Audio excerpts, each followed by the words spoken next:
কিন্তু আমরা প্রধান উপদেষ্টার প্রতি আহ্বান জানাবো যে আপনি দেশে এসে অবিলম্বে আপনার এই বক্তব্যটা প্রত্যাহার করবেন যে আপনি বলেছেন যে নির্বাচিত সংসদে সংস্কার হবে এবং গণভোট আসলে অর্থহীন। এই ইসির নিরপেক্ষতা যে প্রশ্নবিদ্ধ, এটা কিন্তু এমনকি উচ্চ আদালতের আপিল বিভাগের প্রধান বিচারপতির নেতৃত্বে যে বেঞ্চ গঠিত হয়েছিল সেই বেঞ্চও মন্তব্য করেছেন যে আপনারা কীভাবে নিরপেক্ষ নির্বাচন কিভাবে করবেন। আচ্ছা, এখানে কয়েকটা জিনিস আমরা একটু বলি। প্রথমত, আমরা কিন্তু যেটা আরিফ আদি বললেন, প্রাথমিকভাবে ইতিবাচকভাবে নিয়েছি মিটিংটা হওয়াটাকে, কারণ আমাদের দেশে তো আলাপ আলোচনার কোনো সংস্কৃতিই ছিল না, সেখানে এটা হচ্ছে, সেই দিক থেকে অবশ্যই এটা গুরুত্বপূর্ণ। কিন্তু এখানে কয়েকটা বিষয় আমরা লক্ষ্য করছি, যেটা প্রথমত একটা ব্যাপার হচ্ছে জাতীয় ঐক্যমত্য কমিশনে কিন্তু আলোচনা হচ্ছে।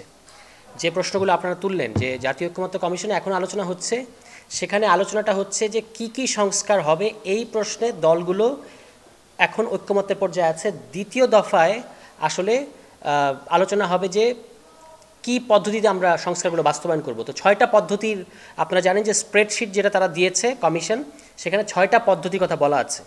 কিন্তু এখানে আমরা একটু আশ্চর্য হয়েছি এবং কিছুটা উদ্বিগ্ন হয়েছি যে প্রধান উপদেষ্টা তার ঈদের আগের দিনের যে বক্তব্য, সেখানে তিনি বলেছেন যে নির্বাচিত সংসদ পরবর্তী সংসদের প্রথম অধিবেশনে সংস্কার বাস্তবায়ন হবে। এই কথাটা তিনি যেন রাজনৈতিক দলগুলোর কাছ থেকে এই প্রতিশ্রুতি যেন জনগণ নিয়ে নেয়, তিনি এই আহ্বান জানিয়েছেন। 1 নম্বর কথা। দ্বিতীয় কথা হচ্ছে তিনি লন্ডনে চ্যাথাম হাউসের যে তার যে বৈঠকটা ছিল, সেখানে তিনি বলেছেন যে গণভোট একটা অর্থহীন ব্যাপার। এই দুটো জিনিস আমরা নিন্দা জানাই। এই কারণে নিন্দা জানাই যে আমরা এখনও কি পদ্ধতিতে সংস্কার হবে এটা কিন্তু এখনও ইয়েট টু কাম, এটা এখনও আলোচনা হয় নাই।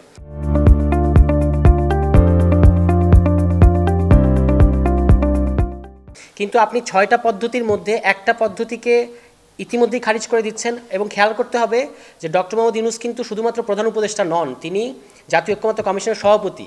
জাতীয় ঐক্যমত্য কমিশনের সভাপতির জায়গা থেকে তিনি যখন একটা পদ্ধতিকে ইতিমধ্যেই খারিজ করে দিয়েছেন যে গণভোট অর্থহীন, এবং তিনি আবার একটা পদ্ধতির প্রতি পক্ষপাত জানিয়েছেন যে নির্বাচিত সংসদে সংস্কার হবে, তাহলে এই যে জাতীয় ঐক্যমত্য কমিশনের সকল দল মিলে আলোচনা হচ্ছে, এইটাই কিন্তু তিনি এক ধরনের অর্থহীন করে ফেলেছেন এই ইতিমধ্যেই তার এই বক্তব্যগুলোর মধ্য দিয়ে। তা আমাদের আহ্বান থাকবে যে তারা যে নির্বাচনের রোডম্যাপ নিয়ে বা নির্বাচনের তারিখ আগানো পেছানো নিয়ে লন্ডনে যে আলোচনা হয়েছে, এটা যেটুকু হওয়ার হয়েছে সেখানে দুটো শর্তের কথা এসছে, যে পর্যাপ্ত প্রস্তুতি সম্পন্ন হওয়া, এর পাশাপাশি যে বিচার এবং সংস্কার প্রশ্নে দৃশ্যমান অগ্রগতির সাপেক্ষে এই ডেটটা ভাবা যেতে পারে, এরকম একটা কথা এসছে। তো আমরা আহ্বান জানাবো যে এটা আপনারা যদি এর মধ্যে, আমরা আগেও বলেছি যে ডিসেম্বর থেকে জুনের মধ্যে যে কোনো সময়ে যদি নির্বাচন হয়, জুলাই ঘোষণাপত্র, জুলাই সনদ, ইসি পুনর্গঠন, অর্থাৎ একটা রাষ্ট্রের একটা মৌলিক সংস্কারের ভিত্তিতে যদি এই সময়ের মধ্যে নির্বাচন হয়, আমরা কখনোই আপত্তি করি না, এখনও করছি না। কিন্তু আমরা প্রধান উপদেষ্টার প্রতি আহ্বান জানাবো যে আপনি দেশে এসে অবিলম্বে আপনার এই বক্তব্যটা প্রত্যাহার করবেন যে আপনি বলেছেন যে নির্বাচিত সংসদে সংস্কার হবে এবং গণভোট আসলে অর্থহীন। এটা আপনি আগে থেকে বলে দিতে পারেন না। এতে করে জাতীয় ঐক্যমত্য কমিশনের আলোচনার পরিবেশটাই আসলে এক ধরনের প্রশ্নবিদ্ধ হচ্ছে কিংবা অনিশ্চয়তার মধ্যে পড়ছে বলে আমরা মনে করছি। এছাড়াও আপনি যেটা প্রশ্ন করেছেন ইসি নিয়ে, এই ইসির নিরপেক্ষতা যে প্রশ্নবিদ্ধ, এটা কিন্তু এমনকি উচ্চ আদালতের আপিল বিভাগের প্রধান বিচারপতির নেতৃত্বে যে বেঞ্চ গঠিত হয়েছিল, সেই বেঞ্চও মন্তব্য করেছেন যে আপনারা কীভাবে নিরপেক্ষ নির্বাচন কিভাবে করবেন। এবং ইসি সংস্কার প্রস্তাব, নির্বাচন সংশ্লিষ্ট যে সকল সংস্কার প্রস্তাব আছে, এই সংস্কার প্রস্তাবগুলোর আগ বাড়িয়ে বিরোধিতা ইসি অনেক আগে করেছে। তারা বলেছে যে এই সংস্কারগুলো লাগবে না, যেটা আমরা তাৎক্ষণিকভাবে প্রতিবাদ করেছিলাম। আমরা মনে করি যে এই কথা ইসি বলতে পারে না, বরং এই নির্বাচন ব্যবস্থা সংস্কার কমিশন যে সকল প্রস্তাব দিয়েছে সংস্কারে, সেই সুপারিশগুলো তাদেরকে বাস্তবায়ন করতে হবে।